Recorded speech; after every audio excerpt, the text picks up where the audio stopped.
Good evening, good evening. So this will be another probably short commentary video on the issue of the two mermaids. I would like to point out several things. Well, first of all,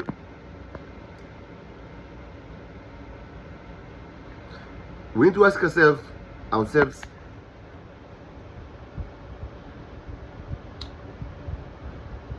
well, obviously this kind of ritual, with this regards to the watchers, the ritual from the internal perspective, we can ask ourselves, how do they justify it? The actual people, and do they even require justification for that from their own perspective? But we need to ask ourselves another thing. What is the... not only two kind of sentient creatures are involved in this ceremony. It's not just the Venusians and in the case like that is described in the video, the settlers, the Homo sapiens settlers, because there is another sentient species that is involved, and these are the Neros, the robots, the actual robots, what you call the T. And the question is, like, what about them? Like, what do they? You should ask yourself what do they think, like, on the matter?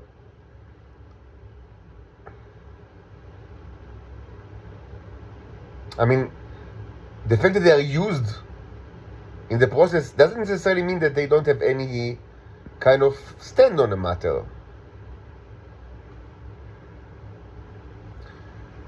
Now you could say, but if they had any kind of moral stand, why do they even allow things to happen? But you should remember that, if they wouldn't allow anything like they don't want to happen, by the creatures that contain them to do, this would severely, this would actually make like the creatures that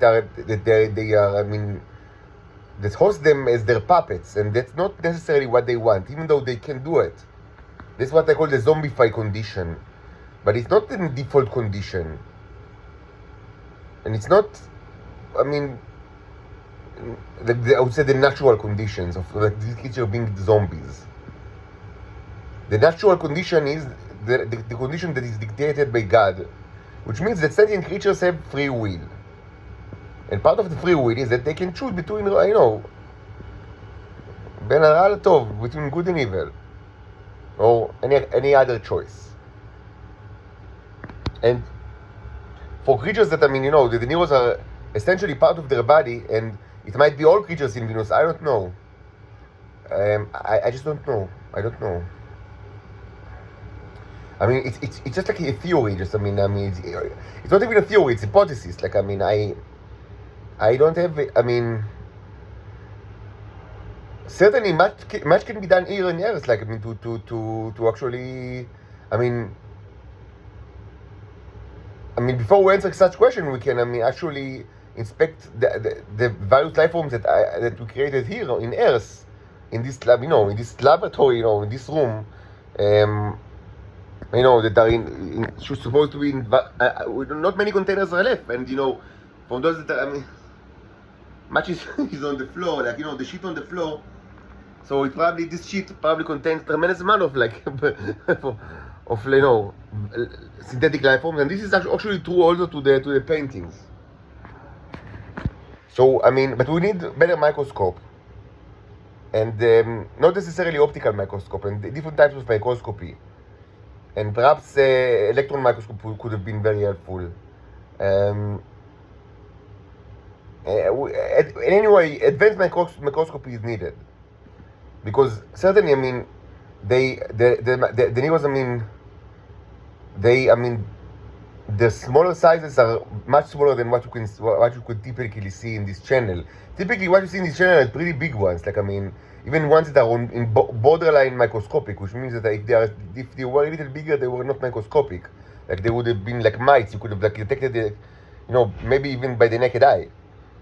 I mean, because I mean, this channel is, because I mean, first of all, it's easier to actually to watch these things, specifically with basic, crude equipment, and also because I am inclined, like much of what I do in this channel is try to raise them and to multiply them and to make them bigger, and that's like, I mean, that's my inclination, and that's also part of a symbolic language. Like, I tell them, go and multiply, like become bigger. I mean, that's part of the language, because I want them that way. Mostly, that's what I wanted throughout the months like of experiments on almost a year now. But I mean, certainly we can find there is a great abundance of them, like wherever they are, in the smaller sizes. And if it's true that, I mean, all life forms in Venus contain these creatures, I mean, you could expect to find that, I mean, you find mostly like in the small microscopic or even nanoscopic scale, or even smaller than nanoscopic scale. But I mean, all of that is very theoretical, because, I mean, more evidence is needed, and actually, you don't really need to go to Venus for, like, to conduct more research. I mean, even like, more research is possible even with the shit that is like on the floor of this, of this room, but just I need better equipment.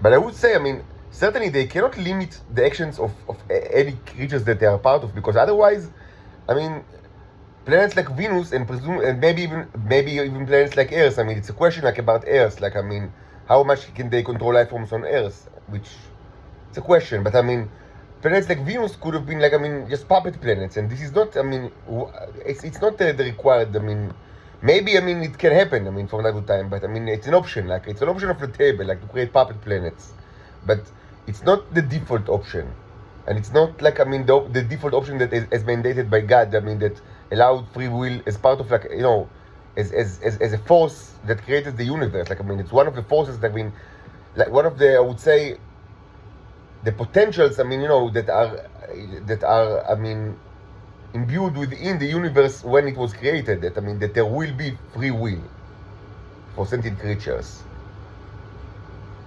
But I mean, this is not an essay on free will. I just, I mean, remind you of that because, I mean, it's important to remember that, I mean, it's not necessarily, I mean, that the fact that the Neros, I mean, can have their own agenda or have their own, like, I mean, position on something, but I mean, it doesn't matter. Doesn't mean that, I mean, they do everything within their power to prevent something or to allow something to happen.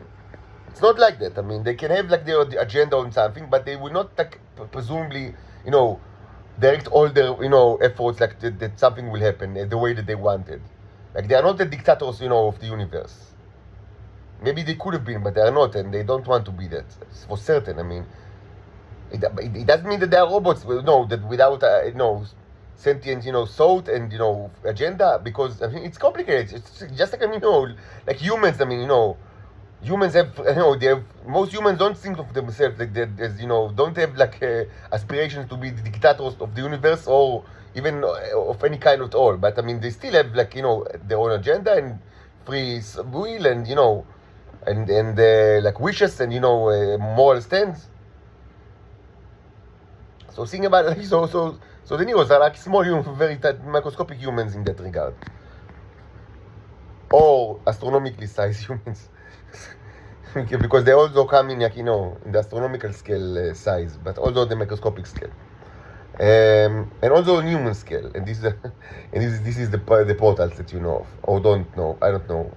At least some of you know of. So yeah, I mean, you can find them in tremendous, like, sizes, like variety of sizes, in the microscopic, nanoscopic, human size, like, starship size, planetary size, like, huge variety.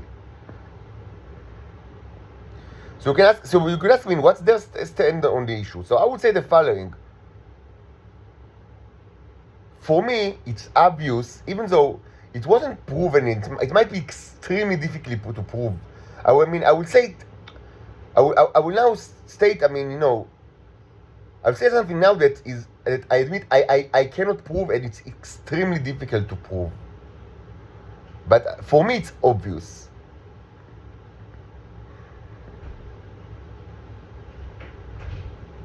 And I can tell you why it's obvious for me, but it's not like a scientific proof.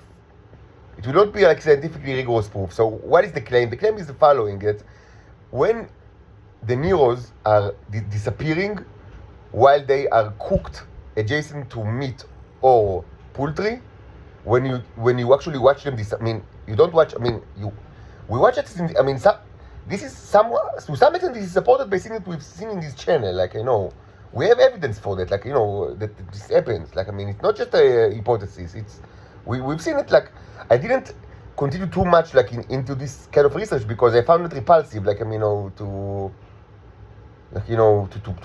to burn more and more, boogers and, and schnitzels, with the crucible, knowing that the Neros don't like that, just to see them die, it's while I know that these are sentient creatures, I find it repulsive, so I didn't venture in too much, but from the little bit that we've seen, they disappear, and I don't know how, maybe they die, maybe they kill themselves, maybe they transport themselves to other place, I don't know. There are all sorts of many things can happen. I don't know exactly what happens, but the fact of what's happened is that before you burn the schnitzel,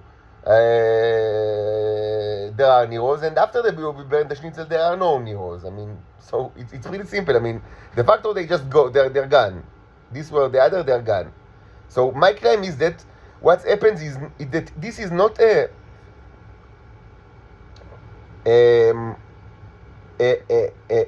this effect is not a consequence of some kind of a chemical process that takes place when you burn the schnitzel or the grounded meat.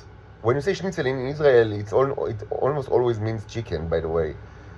If it's veal, they never eat pork schnitzel, and it's veal. It's called schnitzel vinai, a Vienna schnitzel. Normally, when you say schnitzel, it means, it always means chicken. It's extremely popular in Israel. It's one of the most, it's extremely popular. It's like Israeli food, I would say. They eat it all the time. Both just like that, or inside the pita, or laffa, or like a bun or whatever. So it's not that there is a chemical process that happens that causes them to disappear or to die, but this is perhaps there is a chemical process that signifies to them that they should disappear, but it's not the physical. The chemical process is not a physical cause, but perhaps the chemical process is a symbolic. It's a symbol. A transmission of signs. That something that the brain that can send all sorts of signals to all sorts of bodily parts to perform all sorts of things. But it's not that that the signals themselves are what causes them to do it. It's symbols, like a language, of the brain. But they don't really require it in order to. They don't require. They require it only as a command, but not as in the physical sense to do the stuff.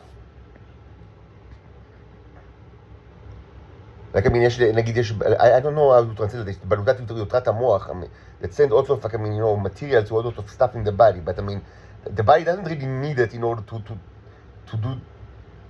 perform the actions. It triggers. So the same, I will say that the Neros, the reason, the essential reason why they disappear is because they are not happy with the burning of the schnitzel and of the meat. Or in other words, it's not kosher from their perspective.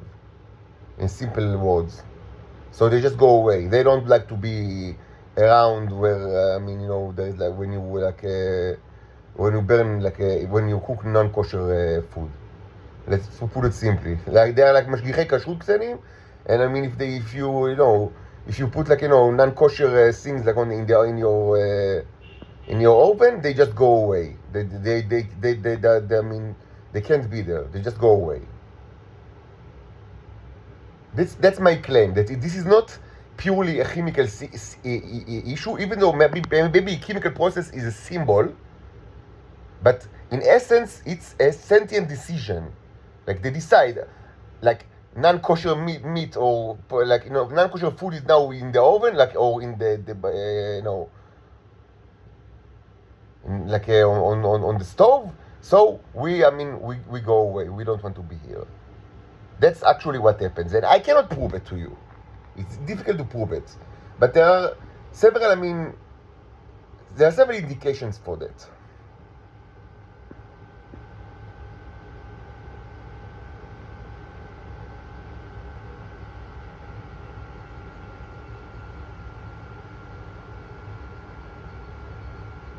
Now, we can ask ourselves, so, okay, so, does that make sense that if it's indeed their position on the matter, that they are not happy with people that are cooking poultry or beef, and it's actually not done in Venus. At least almost no, it's not common at all. The fact that it's not done in Venus, does it make sense to you that these sentient creatures would be fine with the notion of cooking a person? Even though yes, per se, part of the ritual is not that you cook a person. Yes, because the person is buried. He's murdered and then buried. But and then you eat something else. But I would find it hard-pressed not to call it cannibalism. Like, from my perspective, this is, cannibalism. It's straightforward that it's cannibalism. Like, I don't know. It's up to you. Whoever you are to decide. Is this thing cannibalism? Like, is this ritual? Most people would, I think, it's, the simple answer is yes, it's cannibalism. Because even though you do not eat the person. But essentially, I would say that, to me, it's clear that this is cannibal. It's a form of cannibalism. That this is something that you do in cannibalistic society. It's a cannibalistic society. It's a cannibal society, and even though they do not strictly eat, yes, they do not strictly eat a person like a human. That is correct. They do not. It's not happening because they murder him and then they bury him. So, you can say they do not eat him, but they eat something else, which is, in order to prepare it, a person should have been murdered. So, from my perspective, it's cannibalism. And I would say, does it make sense that, the Neros are fine with that? Like, that, they support it? From my perspective, of course, the answer is no. Yes. In the planet that is called, it's possible, by the laws of physics and chemistry, in the planet Venus, it's possible to do it. So, but many things are possible to be there. You can do many things. It doesn't mean that that the Neros are fine with that. Now, why do I say all of that? Because all of this discussion is both, important, by itself, like in a concrete way, but it's also, for me, it's important metaphor, to show you how disgusting and how, backwards the Jewish Orthodox people have become. Now, if it's not clear, if you don't know it already, so maybe it should be stated. Many people in the Shabak and also in the Mossad are actually Jewish Orthodox people, and this is true today more than ever. But it was too long ago. And to some extent, this is even true for Haredim, and this is a secret. Like, this is stayed this is kept as a secret from society, even though presumably this knowledge could have been used to a little bit I would say cool down the heat the friction that is caused by. There is a non-friction inside of Israeli society, and it's been like that since long ago.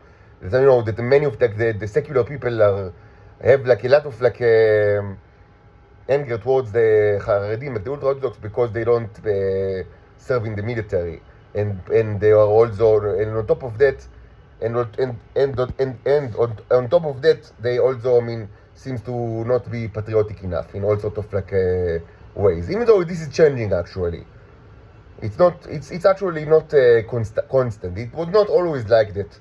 It wasn't always like that, and it's. I mean, actually, the first day, I mean, when the country was, I mean, when the state was established, it wasn't exactly like that.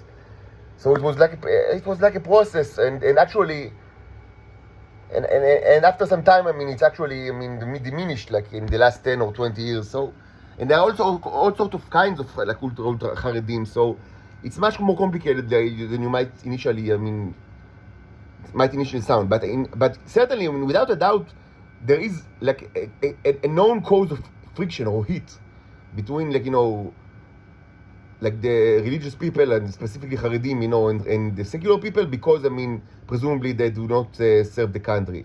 And the knowledge that they are actually, that some, not quite a bit of Haredim actually serve in the Shabak and the Mossad, and this is not a new issue at all. Potentially it could have been used, like, you know, to chill, you know, to make some peace within the Israeli society, and it's not done because it is kept as a secret, because everybody is, it's like in the interest of everybody that it will be kept as a secret. So nobody speaks about it because it's such a secret. And it's a secret for all sorts of like reasons, and some of it is, you know, like all the other scumbags in the Shabak and the Mossad, I mean, you know what kind of people are. I mean, the same kind of people that are part of these organizations, like from the general public, it's also true to the Haredim, you know, which means homosexuals and pedophiles and sexual creeps, and so it's the same the same shit. So and so people don't like to speak about it too much. And there are other reasons why this is kept as a secret. But I mean, this is the situation, and it's now true more than ever. But to some extent it was always true. It was always, to some extent, it was always true since the beginning of from the first days of the former state of Israel. It was always true, but it's now true more than ever. There was no time that it was more true, or that was less true than now, regarding the Haredim, and regarding, you know, the Datim Leumiyim, like, you know, the Kippot Srugot. It's not secret, of course, they are part of the Shabak. I mean, you know, it's like one of them was almost like, you know, became Rosh Hashabak, you know, but then he became like the Mafkal, not long ago, like of the Mishtara. So I mean, this is not secret at all. But it's not only true to the team Leumiyim. It's also true to Haredim. Just to say, and these people, some of them have always eaten the tea since many decades ago. It's not new at all, and it's true today more than ever. And the source of the tea, since many decades ago, to some extent, was acquired by this kind of ritual. There were other ways as well, and we will discuss it, and we have discussed it in the past. But this was a source of such, I mean, of the tea, of a great amount of tea. This kind of ritual. You know, and the rabbis, both of the, you know, the Datim Leumiyim and the Haredim, they were fine with it. I mean, from their perspective, this is like 100% kosher. Fine, שהכל נהיה בדברו, because it's not, I mean, just a fish, you know. ברכתו שהכל. So I mean, these people, you know, in Passover, I mean, they changed, you know, the toilet paper because it should be, you know, kosher for Passover. And I mean, you know, they are crazy with kashrut, you know, and this is like, for them, you know, it's so important, like, you know, that they, you know, everything will be, every minor detail is super important, like, you know, because presumably from their perspective, I don't know, they think that God wants them, like, I mean, you know, to eat just a very specific kind, you know, that, you know, the chasa, like the lettuce would be, you know, grown in, you know, without any kind of, like, you know, notion, the specific checks, you know, of all little small insects, and so important the Shemitah, like the seventh year, and so many, and the wine, must be created like very specific conditions without, שלא יהיה יין של גוי, ושלא יהיה לחם של גוי, ושלא יהיה חלב של גוי, but if it's like דג של גוי, שעשוי מגוי, אז הכל בסדר. So like, the question is like, who is your God? Like, who is your God? Like, does it make sense that, your God, will be so hell-bent on, unbelievable, like, amount of small kashrut law, and, but at the same time, this God will be fine with cannibalism? Like, how does it make sense? How do you explain it to yourself? How can the same God, on the one hand, would require you, to follow, unbelievably complicated. It's only getting more complicated with the time. Laws of kashrut, like with regard to any kind of, the vegetables should be just like that, and the fruit should be, just like, בלי תבל ובלי פה ובלי שם, ופטר חמור, ומה שאתם לא רוצים. וכמובן, בעלי חיים, שחיטה, everything should be so, וכלים, ושלא יהיה כלים של גויים, של להטביל את זה פה ולהטביל את זה שם. But at the same time, the same God that is so hell-bent on every detail will totally support cannibalism, will be totally fine with that. Like, how can you explain it to yourself? Like, who is your God?